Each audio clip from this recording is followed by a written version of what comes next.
वालेकुम। एक बार फिर से खुशामदीद आप सबका हमारे चैनल इनसाइड विद इसरा पर।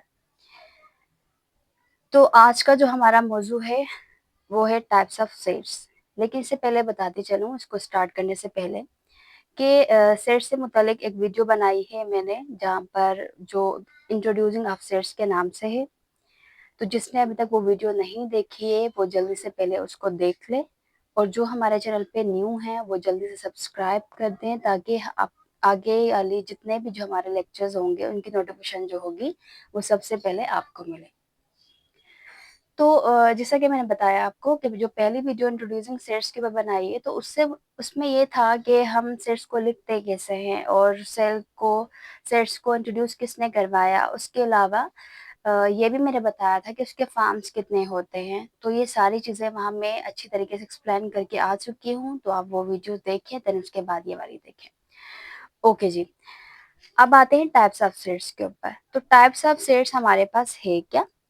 तो सबने सुना होगा सेट्स के टाइप्स होते हैं, जाहिर सी बात है, फॉर्म्स भी होते हैं, टाइप्स भी होते हैं इसके सेट्स के। तो आज हम जो बात करने वाले हैं कुछ टाइप्स के ऊपर बात करने वाले हैं। इससे बहुत सारी दूसरी होंगी, लेकिन जो ज्यादा कॉमन है, जो ज्यादातर यूज होती है, जो ज्यादातर पढ़ाई जाती है अक्सर क्लासेस में, वो यही है। पहली है इम्पटी, दूसरी finite, infinite, equal, singleton, subset, proper set, improper set, universal, disjoint and superset. अच्छा, प्रॉपर एंड जो इम्प्रॉपर है वो सबसेट के अंदर ही आती है, लेकिन मैंने अलग से ही इसको लिखा है, तो वो सेट के ही टाइप के मतलब इंक्लूड कर दिया है कि सेट का टाइप है। लेकिन अगर आप देखें तो ये दोनों सबसेट के अंदर ही आ रही होती है। ठीक है जी, तो ये तो था हमारा आज का मौजूद, जो कि टाइप्स ऑफ सेट जिस पे हम बात करने वाले हैं। तो आइए टाइम को बगैर जाया किए हम आते हैं लेक्चर की तरफ। ओके जी, ये है टॉपिक हमारा 3 है, types of sets and part 2। So sets के जो है मैंने अभी और भी पार्ट्स बनाने हैं, क्योंकि उसमें ऑपरेशन सेट्स के बारे में बताया जाता है, उसको यूज किस तरह से करते हैं, लास्ट के बारे में बताया जाता है। तो इससे मुतालिक हम और वीडियोस बनाएंगे। ठीक है, ये पार्ट 2 है और टॉपिक 3 है हमारा। ओके जी, तो टाइप्स ऑफ सेट्स। सो पहले मैंने आपको बताया, पहला पहला हमारे पास क्या था, empty set. So empty set is also called the null set. Null set का मतलब होगा, या एम्प्टी सेट का मतलब होगा जिसके वो सेट जिसके पास कुछ भी ना हो। फॉर सपोज यहाँ लिखा हुआ मैंने a is equal to curly brackets, और मैंने आपको बताया था कि सेट को हमेशा किस चीज में लिखते हैं, कर्ली ब्रैकेट्स में लिखते हैं। ठीक है जी, तो कर्ली ब्रैकेट्स से ना कुछ नजर आ रहा है आपको? नहीं, कुछ भी नजर नहीं आ रहा। अगर कुछ नहीं भी नजर आ रहा, फॉर सपोज अगर इस तरह से लिखा हो, तो भी आप कहेंगे क्या कि ये आपका क्या है, नल सेट है। और अगर आपको इस तरह की निशानी नजर आए, तो भी आप क्या कहेंगे कि वो क्या है, नल सेट है। ओके, आते हैं डेफिनेशन की तरफ। A set with no elements, वो सेट जिसके पास एलिमेंट्स ही मौजूद ना हो। क्या इसके अंदर कोई एलिमेंट नजर आ रहा है? क्या कोई भी एंट्री नजर आ रही है आपको, ABC या 1 2, कोई भी नंबर्स वगैरह या किसी चीज का नाम नजर आ रहा है? नहीं आ रहा। So we can say that this is called the empty set. empty set क्या होता है, जिसके पास कोई भी एलिमेंट मौजूद ना हो। तो आते हैं अपने एग्जाम्पल की तरफ। एग्जाम्पल हमारे पास लिखी हुई है यहाँ पर। एग्जाम्पल क्या है, a is equal to curly bracket x such that x is a prime number between 8 and 10।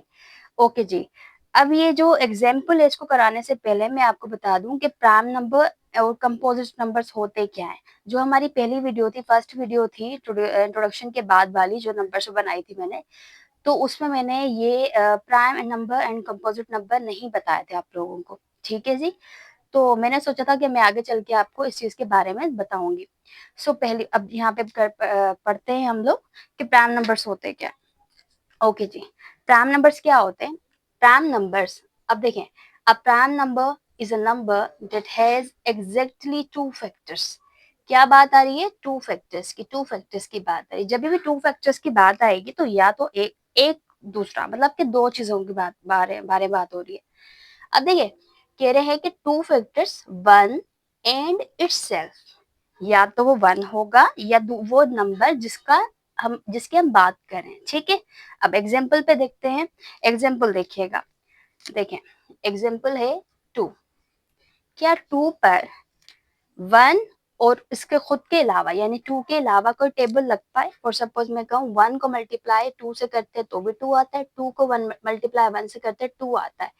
यानी कि एक ये ऐसा प्राइम नंबर है जिसके ऊपर ऐसा प्राइम नंबर है ये, और इवन नंबर, प्राइम तो है बट इवन नंबर, क्योंकि हमने देखा है अक्सर कि जो इवन नंबर्स होते हैं वो अक्सर कंपोजिट में आते हैं। अब वो कंपोजिट में क्यों आ रहे होते हैं?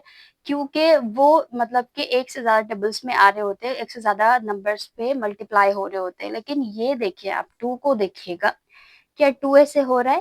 क्या टू हो रहा है? ऐसा नहीं। टू से वन या टू इटसेल्फ, इन दोनों के अलावा कोई टेबल नहीं लग रहा। ऐसे थ्री को देखें, क्या थ्री पर किसी और का लग रहा है? नहीं। थ्री पे वन का या थ्री का। इस तरह से 5, 7, 11 जितनी भी टाइप्स में ये जितने भी नंबर्स लिखे हैं, ये सब वही नंबर हैं जिस पर टू फैक्टर्स होते हैं। यानी या तो खुद का टेबल लगेगा या वन का लगेगा, इसके अलावा किसी और का टेबल नहीं लगता। तो वो नंबर जिसके ऊपर खुद का और वन का टेबल लगे वो कहलाए जाते हैं प्राइम नंबर। अब आते हैं कंपोजिट नंबर्स पे। तो कंपोजिट नंबर्स होते क्या हैं? तो बगैर इसको देखें, डेफिनेशन को कोई रट्टा लगाने की जरूरत है नहीं। यहाँ पे इसलिए लिखने का मकसद है ताकि आपको नोट्स आपके पास रखे हो, ताकि आप इसको नोट करें अपने नोटबुक में, और काफी अरसे के लिए उसको एक रिकॉर्ड बना के रखें कि आपने क्या सीखा था। इससे क्या होता है कि हम कोई चीज अगर भूल गए तो फिर हम अपना लेक्चर्स नोट अब देखते हैं कि हमने यहाँ पर ये पढ़ा था, और वो चीज रिवाइज करेंगे तो इजी होता है। वरना बार बार पढ़ने से अच्छा है एक बार नोट बना लें। ओके, कंपोजिट नंबर क्या होता है? A composite number is a number that has more than two factors. Composite numbers वो होते हैं जिस पर खुद का टेबल तो लग रहा है, लेकिन उसके अलावा और भी दूसरे नंबर हैं जिसका टेबल उस पर लगेगा। अब वो किस तरह से लग रहा है? देखिए, अब मैंने यहाँ पे पहला वाला लिखा है 4, सो 4 क्या है? 4। अब आप खुद टेबल्स को सोचें, वन का टेबल लगता है 4 पर? बिल्कुल लगता है। क्या टू का लग रहा है? बिल्कुल लग रहा है। टू को टू से मल्टीप्लाई करते 4 आता है। क्या थ्री का लग रहा है? नहीं। 4 का लग रहा है? बिल्कुल लग रहा है। 1, 2, 4, ये तीनों नंबर क्या लग रहे हैं? 4 से मल्टीपल होते हैं, क्योंकि फैक्टर्स होते हैं 4 के। मल्टीपल नहीं, सॉरी, 4 फैक्टर्स होते हैं। ओके, और फैक्टर्स और मल्टीपल से याद आया कि मैंने एक और वीडियो बनाई हुई है फैक्टर्स मल्टीपल्स के ऊपर। जिसको फैक्टर्स और मल्टीपल्स नहीं आते वो वाली वीडियो लाजमी देखें और मुझे बताएं कि आपको कैसी लगी। ठीक है जी। तो आते हैं सेकेंड एग्जांपल के ऊपर, 6, 8, 9, 10। और इसके अलावा वही वो सारे नंबर जिस पर खुद का टेबल लगे और दूसरे नंबर्स का भी टेबल लगे, वन का भी लगे, तो वो क्या होते हैं? मोर देन टू फैक्टर्स के वो होते हैं, तो कहा जाता है क्या? Composite number. ठीक है जी। तो 6 ऐसा नंबर है जिसपे वन का टेबल भी लगेगा, टू का भी लगता है, थ्री का भी लगता है, और 6 का खुद का भी लगता है। तो कोई 4 नंबर हो गए, जरूरी नहीं कोई 3 नंबर हो, चाहे कोई 10 नंबर भी हो सकते हैं जिसका टेबल लग रहा होगा। तो ये सारा था हमारा प्राइम और कंपोजिट नंबर के ऊपर। तो आते हैं अपनी एग्जाम्पल के ऊपर, कि एग्जाम्पल जो हम लोग पढ़ रहे थे, क्या वो हम सही पढ़ रहे थे? क्या वो जो एक सेट बिल्डर फॉर्म में लिखा हुआ था कि a is equal to x such that x, जो x है वो क्या है? एक प्राइम नंबर है बिटवीन 8 एंड 10 के दरमियान। क्या 8 और 10 के दरमियान कोई प्राइम नंबर है? क्या 9, जो 8 और 9, पहली बात है ये देखिए आप, 8 और 10 इनके दरमियान कौन सा बिटवीन कौन सा नंबर आ रहा है? 9 आ रहा है। क्या 9 एक प्राइम नंबर है? तो जल्दी से आगे देखते हैं, क्या 9 हमारा प्राइम नंबर में आ रहा है? बिल्कुल नहीं। 7 के बाद तो 9 आना चाहिए था, लेकिन कुछ भी नहीं आ रहा। तो आप कंपोजिट नंबर में देखिए, क्या कंपोजिट में आ रहा है 9? बिल्कुल आ रहा है। तो अब यहाँ देखें, यहाँ तो बात प्राइम की हो रही थी, तो हम कहेंगे, अगर पहली बात तो ये कि 8 और 10 के दरमियान कोई भी प्राइम नंबर नहीं है, तो ये सेट हमारा क्या कहलाएगा? Null set.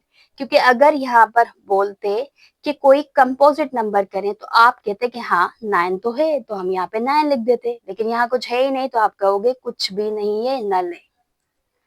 ठीक है, नल सेट को डिफाइन करेंगे, इस तरह से लिख सकते हैं या इस तरह से लिख सकते हैं। ओके जी, समझ आ गया?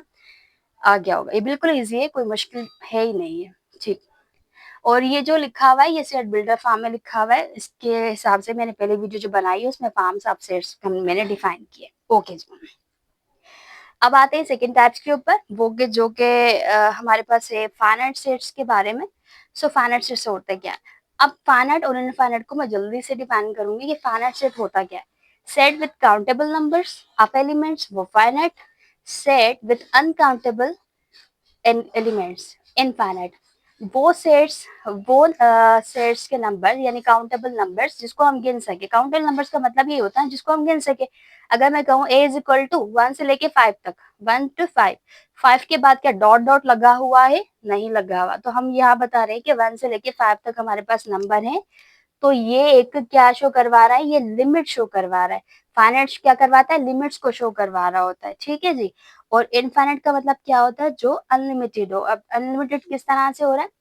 इनफाइनाइट क्या होता है? Set with uncountable nouns. ठीक है। अब देखें, x such that x is a natural number is equal to, अब ये नेचुरल नंबर है। अब ये नेचुरल नंबर तुम्हें बताया है, लेकिन नेचुरल नंबर की क्वांटिटी नहीं बताई या कोई लिमिट्स नहीं बताई है।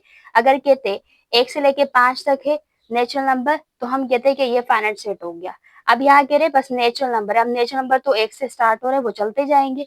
तो यहाँ पर देखिए, जो मैंने सेट्स में लिखा हुआ है कि फॉर सपोज मैं लिखूं b is equal to x, वो कर्ली ब्रैकेट 1 2 3, उसके बाद डॉट डॉट लग रहा है। और डॉट डॉट का मतलब है कि ये चीज चलती जाएगी। अगर हमें वो लिमिट्स बताते तो हमारे फाइनाइट में जाता, अगर नहीं बताए लिमिट्स तो वो किस में जा रहा है? वो जा रहा है इनफाइनाइट में। क्लियर हो गया? ओके। दूसरी एक और एग्जांपल है हमारे पास, वो कौन सी है? For suppose c is equal to 10 20 30। अब जो टेंस वाले जितने भी नंबर है हमारे पास, तो वो सारे किस में आ रहे हैं? ये चलते जा रहे हैं। अब 30 या 40 50 60 से चलता जाएगा और कोई लिमिट्स नहीं है। अगर यहाँ पे लिमिट होती, अगर यहाँ लिमिट्स देते तो हमारे पास फाइनाइट होता है। जैसे कि मैंने यहाँ पे लिखा हुआ है a इज इक्वल टू 1 2 3 और उसके बाद 7 लास्ट में लिखा हुआ है। 7 लिखा हुआ है, लिमिट्स बताइए। अगर नहीं लिखते 7 तो हम क्या कहते हैं? वो इनफाइनाइट सेट है। आई होप ये आपको ये दोनों के दोनों क्लियर हो गए होंगे। सो ये बिल्कुल सिंपल थे। ठीक है। अब आते हैं अपने चौथे सेट की तरफ। वो है हमारे पास इक्वल सेट्स। ठीक है जी। आ जाते हैं इक्वल सेट्स की तरफ। ओके जी। अब इक्वल सेट का मतलब ये आपको पता होगा, इक्वल का मतलब होता है बराबर, यानी कोई भी चेंजिंग ना हो जिसके अंदर, वो क्या होते हैं? इक्वल सेट्स होते हैं। इक्वल एंड इक्वलेंट के बारे में आपने सुना होगा, तो मैं दोनों को डिफाइन करूंगी। वो मैंने टाइप्स के उसमें लिखा नहीं है इक्वलेंट के बारे में, लेकिन यहाँ मैं आपको अलग समझा रही हूँ। ओके। इक्वल सेट और इक्वलेंट सेट में थोड़ा फर्क होता है। इक्वल सेट का मतलब होता है two sets with exactly the same elements, यानी उसमें ना क्वांटिटी का फर्क हो ना क्वालिटी का फर्क हो, लेकिन जो उसके ऑर्डर्स हैं वो डिपेंड नहीं करते, वो भले किसी भी हो। जैसे कि मैं लिखा a is equal to 1 2 3, b is equal to 2 3 1। अब यहाँ पे देखिए 1 इसमें भी है, इसमें भी है, 2 इसमें भी है, इसमें भी है, 3 इसमें भी है, इसमें भी है। ऐसा है? बिल्कुल है। क्या इसका ऑर्डर सेम है? नहीं, ऑर्डर सेम नहीं है। तो ऑर्डर से इसका कुछ भी नहीं जाता। आप कुछ भी लिख सकते हैं, ऑर्डर का नहीं जाता, आगे पीछे नंबर कर सकते, लेकिन नंबर सीक्वेंस में होने चाहिए। ठीक है। तो देखें, अब मैं कहूँ कि 1 2 3 और 3 2 1, ये आ गया। ठीक है। अब देखें, इसका ये 1 से स्टार्ट हो, 3 2 1, यानी उल्टा आ जा रहा है। तो इसका ऑर्डर सेम नहीं है ना, इन दोनों का ऑर्डर एक जैसा नहीं है, तो कोई मसला नहीं है। लेकिन एलिमेंट सेम होने चाहिए और एक जितने होने चाहिए। 3 एलिमेंट्स है, यहाँ पे भी 3 ही है टोटल, तो हम कह सकते हैं इनकी क्वांटिटी सेम है, क्वालिटी सेम है। तो ये क्या हो गया? इज इक्वल टू बी आ गया। क्लियर हो गया? ठीक है। ये वो क्या था? इक्वल सेट हो गया। अब आते हैं इक्विवेलेंट सेट के ऊपर। इक्विवेलेंट सेट क्या होता है? सेट जिसके पास जो दो सेट्स होते हैं, एक ये और ये, यानी कि एक ये वाला सेट दूसरा ये सेट, दो सेट हो, लेकिन उसमें ना क्वालिटी जो है, क्वालिटी पे डिपेंड नहीं होता, क्वांटिटी सेम होनी चाहिए। क्या होनी चाहिए? क्वांटिटी सेम होनी चाहिए। अब वो किस तरह से हो रही है देखें। ए इज इक्वल टू ABCD, कितने एलिमेंट्स है? 1 2 3 4, ऐसा है। 4 एलिमेंट है इसके अंदर, 4 एलिमेंट्स है। अच्छा, उसके अलावा हम देखते हैं कि बी के ऊपर क्या है? 1 2 3 4, टोटल कितने एलिमेंट्स हो रहे हैं? 4 हो रहे हैं। क्या इनकी क्वांटिटी बराबर है? बिल्कुल बराबर है। तो क्या हम कह सकते हैं ये कौन सा सेट है हमारे पास? इक्विवेलेंट सेट है। अगर ये बिल्कुल एक जैसे और एक जितने होते तो क्या कहते हैं? इक्वल सेट है। तो ये चीज थी हमारे पास जो हमने डिफाइन किया, यानी कि सेट के मुतालिक कि इक्वल सेट क्या होता है और इक्विवेलेंट सेट हमारे पास क्या होता है। ठीक है। क्लियर हो गया? हो गया होगा। अगर नहीं भी होता, आप देखिए, आप ना मुझे कमेंट से बताते जाइएगा कि आपको क्या चीज समझ नहीं आ रही है। आप मुझे सवाल पूछ सकते हैं कमेंट सेक्शन में। क्यों? इससे क्या होगा, एक तो आपका कॉन्सेप्ट क्लियर होगा, दूसरा मुझे पता चलेगा कि आप लोगों को कितना समझ आ रहा है। ठीक है। आते हैं अपने 5 सेट्स के ऊपर। Set number 5, singleton set. Singleton set, single turn को तो छोड़ ही दें, सिंगल को देखें। सिंगल का मतलब क्या होता है, जो एक ही हो, ठीक है। अ set with only one elements, ठीक है, अ set with only one elements. अब वन एलिमेंट्स है ना हमारे पास, तो सही है, बिल्कुल सही कह रहे हैं वो सेट जिसके पास एक एलिमेंट हो। ए इज इक्वल टू 7, क्या एक एलिमेंट है? क्या 7 एक एलिमेंट है? बिल्कुल है। अगर मैं कहूँ B is equal to B, तो यहाँ क्या एक एलिमेंट है? बिल्कुल एक है। तो एक जिसके पास एलिमेंट हो वो क्या कहलाया जाता है? सिंगलेटन सेट कहलाए जाते हैं। अब आते हैं सबसेट के ऊपर। अब सबसेट क्या होता है? A set, a set A is a subset of B if all the elements of set are in B. कह रहे हैं कि सेट ए यानी कि सबसेट होगा सेट बी का जब जिस ए के सारे एलिमेंट बी में मौजूद होंगे। अब वो किस तरह से? अच्छा, एग्जांपल के बगैर ना हम मतलब समझ नहीं पा रहे होते, क्यों? क्योंकि डेफिनेशन को रटा जाता है, लेकिन एग्जांपल्स के थ्रू क्या होता है कि हम कॉन्सेप्ट को क्लियर करते हैं। ओके, सैम्पल की तरफ आते हैं। सैम्पल इसकी ये होती है, ठीक है जी। सैम्पल इसकी ये है। तो आते हैं अपने सेट्स की तरफ। A is equal to A B C D, यहाँ पे एक मैंने सेट्स के एलिमेंट्स लिखे हुए हैं। दूसरा है B is equal to A B C. अच्छा, अब मेरा एक सवाल वो ये, क्या बी के अंदर जो एलिमेंट्स है वो सारे ए के अंदर मौजूद है? क्या आप ऐसा कह सकते हैं? बिल्कुल देखें इसमें, क्या बी के एलिमेंट्स ए के अंदर मौजूद हैं? बिल्कुल है। और अब डेफिनेशन की तरफ वापस आए। A set A is subset of set B if all the elements of set A are in B. ठीक है, क्या कह रहे थे कि सेट ए तभी उसका सबसेट हो सकता है जब उसके सारे एलिमेंट क्या हो, जो एलिमेंट्स है, आज जो एलिमेंट्स है सेट ए के, वो क्या हो, बी के अंदर मौजूद हो। बिल्कुल ऐसा ही है। तो अब यहाँ पे देखें सबसेट। अच्छा, सबसेट के मतलब बता दूं। सब मतलब एक छोटा हिस्सा, छोटा टुकड़ा, पीस, छोटा पीस। अगर मैं कहूँ एक पिज्जा है हमारे पास, उसका छोटा पार्ट, यानी एक पूरा पिज्जा उसके ना कितने पार्ट्स करते हैं, लेकिन उसका हर कोई अलग अलग पीस होगा ना, अलग अलग पीस होता है। तो हम मैं कहूंगी एक छोटा हिस्सा उसका, तो सब उसमें ही आता है, ठीक है, एक बड़ी चीज का एक छोटा हिस्सा। ओके, तो ए बी सी, यहाँ पर ए बी सी मौजूद है। क्या ए बी सी इसके अंदर मौजूद है? तो हम क्या कह सकते हैं कि जो बी है वो सबसेट ए का है। बिल्कुल कह सकते हैं, क्योंकि बी के सारे एलिमेंट किसमें मौजूद है? ए में मौजूद है। समझ आ गया? इस तरह से अगर ए के एलिमेंट मौजूद होंगे बी के अंदर सारे, और एक छोटा मतलब एक ए जो है वो छोटा सेट और बी बड़ा है, तो फिर हम किस तरह से लिखेंगे कि ए जो है वो सबसेट किसका है? बी का है। तो इसकी शर्त यही है कि इसके सारे एलिमेंट मौजूद होने चाहिए एक के, ठीक है। अच्छा, उसके बाद आते हैं प्रॉपर सबसेट। प्रॉपर सबसेट और इम्प्रॉपर सबसेट, ये थोड़े चेंज है, यानी एक दूसरे से चेंज है, अपोजिट है। अब वो किस तरह से? A proper subset, a proper subset of a set has same but not all the elements of original set। Same तो हो लेकिन सारे ही मौजूद ना हो सेट्स वाले, ठीक है। तो वो क्या होता है? वो प्रॉपर सेट होता है। प्रॉपर सेट को डिफाइन सिंबल ये वाली होती है, जिससे हम उसको क्या करते हैं? लिखते हैं। ये जो सिंबल है वो किसकी? प्रॉपर सेट की है। A is proper set of B, इसको हम इस तरह से पढ़ते हैं, A is proper subset of B, ठीक है। तो कह रहे हैं कि proper subset is never equal to the original set. जो प्रॉपर सेट होता है वो कभी भी इक्वल नहीं होगा ओरिजिनल सेट्स के। अब वो किस तरह से? देखें, ए इज इक्वल टू 1 2 3 है और बी इज इक्वल टू 1 से 2 है। अब देखें यहाँ पर, आप मैं बता दूं आपको, यहाँ देखें जो ए 1 है 2 है 3 है, क्या इसके एलिमेंट्स इसके अंदर मौजूद हैं? बिल्कुल मौजूद है। क्या सारे मौजूद है? नहीं। यानी कि सारे ही मौजूद ना हो, लेकिन क्या हो? एक जैसे हो, मतलब कि एक जैसे तो हो लेकिन भले ही सारे इक्वल ना हो। तो इसमें क्या कह रहे हैं? Not all the elements of original set, सारे नहीं हो लेकिन है सेम हो। कि अब हम क्या कह सकते हैं? मैं यहाँ पे ये कह सकती हूँ कि A is equal to 1 2 3, B is equal to 1 2। तो अब मैं कह सकती हूँ बी जो है वो प्रॉपर सेट है किसका? ए का, क्योंकि बी के जितने भी एलिमेंट है वो सेम है ए वाले, लेकिन सारे मौजूद नहीं है उसके अंदर। समझ आ गया? ठीक है। अब आते हैं इम्प्रॉपर सबसेट। इम्प्रॉपर सबसेट में क्या आता है हमारे पास? वो ये वाली चीजें आ रही है, ठीक है।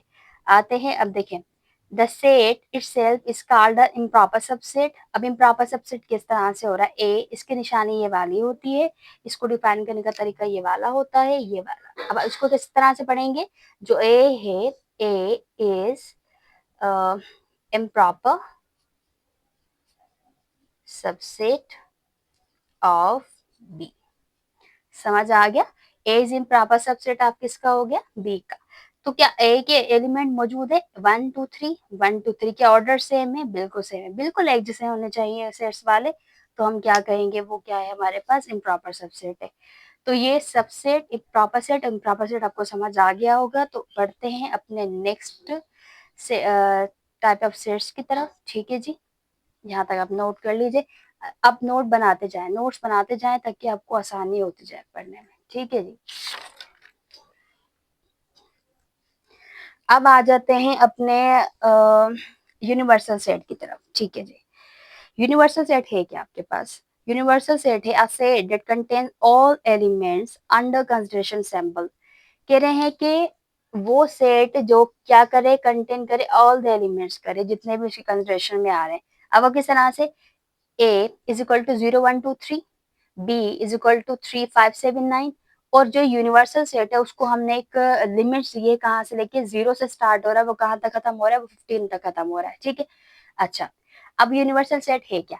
यूनिवर्सल सेट वो होता है जो जितने भी दिए गए सेट्स हैं उनमें सबसे बड़ा सेट क्या दिया गया हो, जितने भी सेट्स हैं बड़ा सेट जिसके अंदर दोनों सेट के एलिमेंट मौजूद हों इसके अंदर, वो होता है यूनिवर्सल सेट, या सबसे बड़ा सेट यूनिवर्सल सेट। ठीक है, ये समझ आ गया। लेकिन ये बताओ कब आपको समझ आएगा? जब हम कॉम्प्लीमेंट्स फाइंड करेंगे, then you can understand about the universal set clearly. Okay जी, आते हैं नेक्स्ट टाइप की तरफ, वो है डिसजॉइंट। डिसजॉइंट का मतलब क्या है? अब देखिए, आपको पता है जोड़, हम कहते हैं जोड़, जॉइंट्स। ठीक है, जुड़े होते हैं आपस में। डिसजॉइंट का मतलब है कि वो चीज क्या हो जाए, इसका अपोजिट क्या हो जाए, जुड़े ना। अब वो जुड़े किस तरह से? नहीं सेट के अंदर वो किस तरह से हो रहा है? वो कह रहे हैं set that have no elements in common. यानी कि वो मतलब कि सेट जिसके अगर दो हम सेट ले रहे हैं, ए सेट ले रहे हैं, बी सेट ले रहे हैं, 1 एंड 2 उसके एलिमेंट्स है, इसके 3 एंड 4 है, क्या इन दोनों के एलिमेंट्स आपस में मिल रहे हैं? क्या ये आपस में एक जैसे हैं? क्या कोई भी एक नंबर मिल रहा है? नहीं। इसकी शर्त यही होती है इसके एक भी जो एलिमेंट है वो कॉमन ना हो। ठीक है, तो वो क्या होता है? डिसजॉइंट सेट होता है। अब इस टाइप का कोई भी आप सेट देखें तो आप क्या कहेंगे, वो कौन सा सेट है आपके पास? डिसजॉइंट सेट है। तो आपका जो लास्ट है, अच्छा सुपर सेट। सुपर सेट हमारा सबसेट के उधर ही आना था, लेकिन ये मैंने लास्ट में किया क्योंकि मुझे जहन से निकल गया था समझाना, तो मैंने कहा ये आपको मैं लास्ट में ही क्लियर करवा दूंगी। ठीक है, अच्छा सुपर सेट, आपको पता है सुपर सेट होता क्या है? सुपरमैन, सुपर, ये जो जो मतलब बेस्ट हो, जो मैं कहती हूँ कि जिसमें सारे सारे के सारे सेट के हिसाब से अगर देखा जाए, जिसमें सारे एलिमेंट्स हो। ठीक है, जितने भी हो हमारे पास सारे एलिमेंट्स मौजूद हो। तो मैं किस तरह से इसको डिफाइन करने वाली हूँ, तो वो देखिए, a set that contains all the elements of another smaller set called the subset। वो सेट जो कंटेन क्या करे, सारे एलिमेंट्स करे, वो किसके? आप another smaller set, छोटे सेट के सारे एलिमेंट्स को कंटेन करे, वो कहलाया जाता है सुपर सुपर सेट। ठीक है, सुपर सेट को डिफाइन करने का ये तरीका, ये सिंबल इसको डिनोट करता है। अच्छा, उसके अलावा एग्जांपल की तरफ आते हैं। a इज इक्वल टू 1 2 3 4, ये चार एलिमेंट्स हैं a के, और b के कितने हैं? 1 एंड 3 है। तो देखें, आप अभी मैंने आपको जो डेफिनेशन बताई उसके हिसाब से मैंने आपको यहाँ पे एग्जांपल भी लिख के बताई है। किस तरह से? Set that contain all the elements of another similar set, similar set के। ठीक है, ये एक सेट है, ये एक छोटा सेट है। क्या छोटा सेट नजर आ रहा है आपको? बिल्कुल नजर आ रहा है। क्या इसके दोनों एलिमेंट्स इसके अंदर मौजूद हैं? बिल्कुल है। सेट कंटेन क्या कर रहा है? ऑल एलिमेंट्स कर रहा है, दोनों के दोनों एलिमेंट्स कंटेन कर रहे हैं, किस चीज कर रहा है? छोटे सेट के। समझ आ गया? तो अब यहाँ पे इसको डिफाइन करने का तरीका क्या है? अब हम कहेंगे A is a super set of set B. A is super set of set B. A जो है वो सुपर सेट है बी का, because all of sets B's elements, जितने भी इसके एलिमेंट्स थे, दो थे, तीन थे, 10 होंगे, 12 होंगे, जितने भी होंगे, वो सारे इसके अंदर मौजूद होंगे। तो हम कहेंगे जिसके अंदर मौजूद है वो दूसरे छोटे वाले सेट्स का सुपर सेट है। यानी कि क्या है? उसका सुपर सेट है। तो हम क्या कहेंगे कि ये हमारा क्या है? सुपर सेट कहलाया जाएगा। तो क्या कहेंगे? B's elements are present in set A, तो हम कह सकते हैं A super set of B. तो ये था हमारा छोटा सा lecture about the types of the sets. I hope आप लोगों को समझ आया होगा। तो अगर आपको समझ आए, आप मुझे कमेंट सेक्शन में ज़रूर बताइएगा, और उसके साथ साथ मुझे बताएं कि हमारी वीडियो आपको कैसी लग रही है अभी तक जो हम बना रहे हैं, और और मैं आपको बताते चलूँ कि जो हम लेक्चर्स यहाँ पढ़ा रहे हैं और हमारे जो चैनल के लिंक है वो आप अपने फ्रेंड्स के साथ शेयर करें, फैमिली मेंबर्स के साथ या जिसके साथ आप शेयर करना चाहें कि जिसको हेल्प हो, क्योंकि हम चाहते हैं कि आपके साथ-साथ हम दूसरों को भी सिखाते जाएँ। ऐसे क्या होगा, उनके उनके लिए फ़ायदा होगा और हमारे लिए भी एक इंटरेस्ट होगा कि भई हम आगे से वीडियोज़ और भी बनाएँ अबाउट डिफरेंट लेक्चर्स के बारे में, ठीक है। और आपसे एक और भी है कि गुज़ारिश कि अगर आपको कोई ऐसा टॉपिक फॉर सपोज़ अभी मुझे एक कमेंट्स में आया था कि आपने ना वो बताना है रियल वर्ल्ड प्रॉब्लम्स के बारे में बताना है, ठीक है। तो वो मैं कोशिश करूँगी कि इसी हफ्ते में कोई वीडियो बनाऊँ तो उसके अंदर वो सारी चीज़ें क्लियर कर पाऊँ आप लोगों को। लेकिन अगर आप लोगों को भी कोई भी टॉपिक चाहिए कि जिससे रिलेटेड आपको समझ नहीं आता, आप चाहते हैं कि एक इंटरेस्टिंग वे में पढ़ें, तो मैं आपकी मदद करने वाली हूँ उसमें। तो आप मुझे कमेंट सेक्शन में ज़रूर बताइएगा। तब तक के लिए अपना बहुत ख़्याल रखें। हम मिलते हैं अपनी नेक्स्ट वीडियो के साथ जो कि पार्ट है सेट्स का ही, ठीक है जी। अल्लाह हाफ़िज़।